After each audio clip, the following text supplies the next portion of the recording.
foto. Nah, Aku puasa dari sana.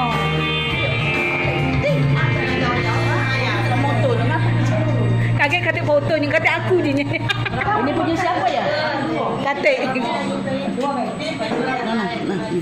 Nih, pegang dulu nih.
Seperti biasa, acara arisan ini kita isi dengan silaturahmi, di mana setiap 30 hari kita melakukan pertemuan.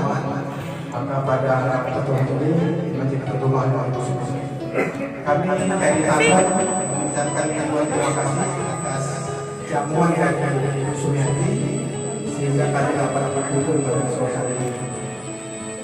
Selanjutnya ada beberapa hal yang perlu kami sampaikan bahwa pertemuan ini kita rasakan dari hari ke hari semakin kompak karena hati kita sudah berhati apa yang kita jalani selama ini memang sudah melakukan di hati kita masing-masing sehingga ke depan mudah-mudahan kita tetap bersatu sampai akhirnya atau sampai bisa hidup dalam jalan kehidupan ini.